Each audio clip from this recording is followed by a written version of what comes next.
Hey guys, welcome back to my channel and welcome back to my new vlog. এখন আমি আছি বকখালিতে। এর আগের দিনের ভিডিওতে মানে বকখালি ব্লগ পার্ট 1 এ আমি এখানে কিভাবে এসেছি, এখানে এসে সারাদিন কি করেছি, কোন হোটেলে আছি, এখানে আসার খরচ কত বা এখানে রুমের প্রাইস কত পুরোটাই দেখিয়েছি।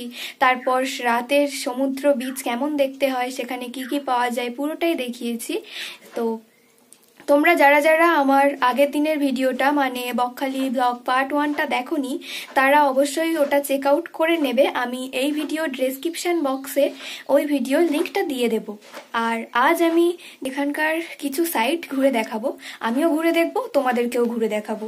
তো কি সাইট আছে সেখানে কেমন কি আছে সবটাই পুরোটাই তোমাদের ঘুরে দেখানোর চেষ্টা করব। জানি না কতটা ঘুরে দেখাতে পারবো, কিন্তু চেষ্টা করব।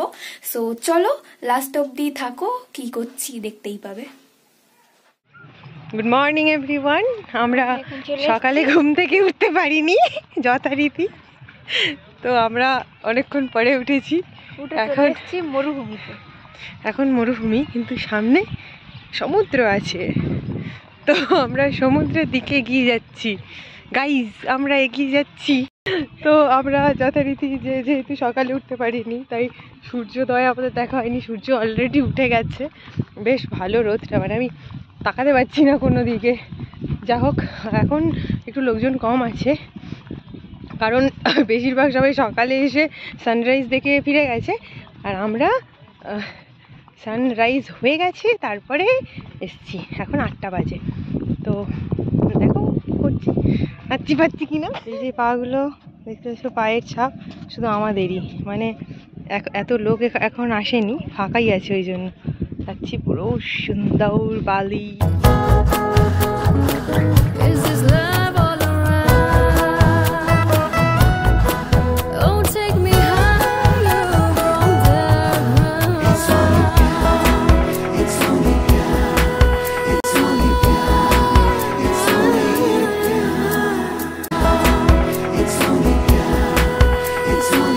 এই হলো আমার ফটোগ্রাফার, যাকে আমি আমার সমস্ত জিনিসপত্র দিয়ে দিয়েছি, এরকম গলার মালা করে নিয়েছে আর ছবি তুলছে। পরে ওর ছবি আমি তুলে দেবো, তখনও সুন্দর সেজে নেবে, কিন্তু এখনও এরকমভাবেই থাকবে কিছুক্ষণ।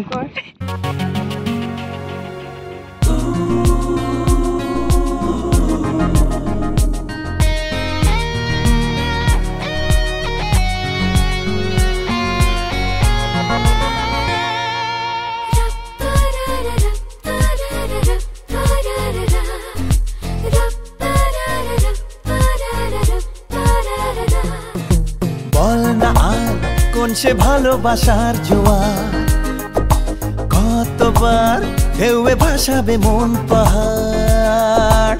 বল না আর কোন সে ভালোবাসার জোয়ার কতবার ঢেউয়ে ভাসাবে মন পাহাড়।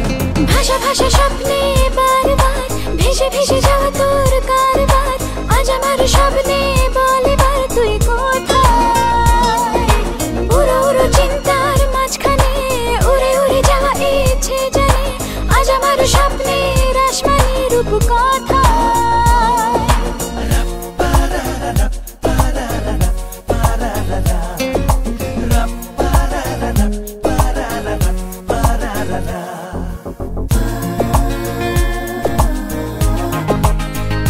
এই জায়গাটার নাম হলো বেনফিশ, আর এখানকার মূল আকর্ষণ হলো নানান ধরনের রকমারি মাছ। তাছাড়াও এখানে পর্যটকদের চড়ার জন্য ছোট ছোট লঞ্চের ব্যবস্থা আছে। জম্বুদ্বীপ বলে কোনো এক সাইট সিন করাবে 120 টাকা করে ভাড়া, কিন্তু সেটা আমরা চড়তে পারিনি, কারণ 30 কিংবা 40 জন লোক না হলে নাকি লঞ্চ ছাড়ে না, তো আমাদের আর চড়া হয়নি।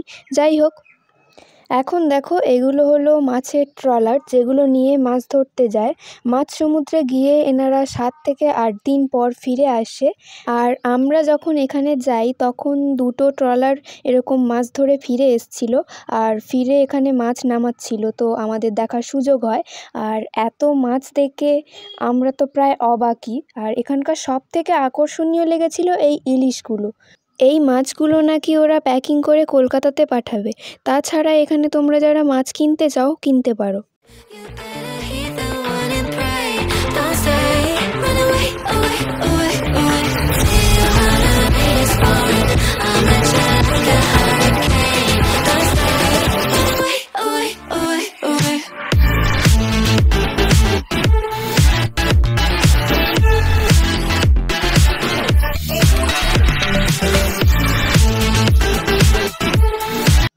এটার নাম কার্গিল সি বিচ। এটা দেখে মনে হলো চড়া পড়ে যাওয়া কোনো এক সমুদ্র সৈকত, যেটা আগে হয়তো আরও অনেক সুন্দর ছিল। এই বিচ থেকে হয়তো সানসেট অনেক ভালো দেখা যায়, তাই এর আর এক নাম সানসেট পয়েন্ট, যদিও আমরা দেখিনি। তাছাড়া গুগল ম্যাপে দেখাচ্ছে শুসনি আইল্যান্ড।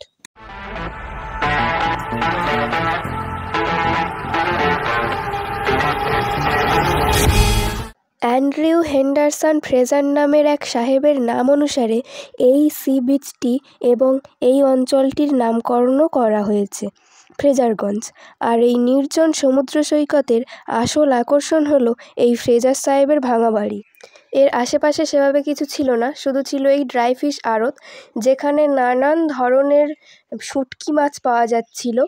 তোমরা যারা শুটকি মাছ খেতে ভালোবাসো অবশ্যই এখান থেকে শুটকি মাছ কিনতে পারো। এখানে নানান ধরনের শুটকি মাছ পাওয়া যায়, ইলিশ শুটকিও পর্যন্ত পাওয়া যাচ্ছিল।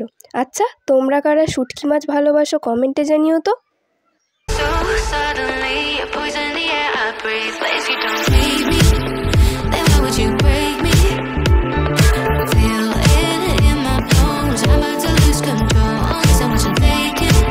Bakkhali eco park and tents সকাল 7টা থেকে সন্ধ্যে 7টা পর্যন্ত এই পার্ক খোলা থাকে। আর এই পার্কে ঢোকার জন্য পার হেড 20 টাকা করে টিকিট কেটে নিতে হবে।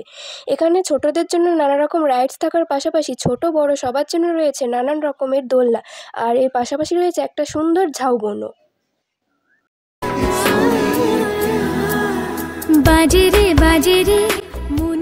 এখানে এসে খুব মজা হচ্ছে, এরা দোল দোল করছে কাকিমার, এখানে বাবা হচ্ছে এইসব খেলছে আর কাকু বাবাকে উৎসাহ দিচ্ছে।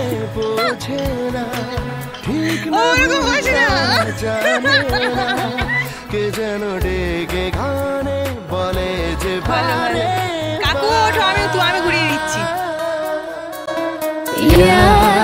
It's only प्यार हुआ है पहली बार, oh yeah, it's only प्यार हुआ है पहली बार।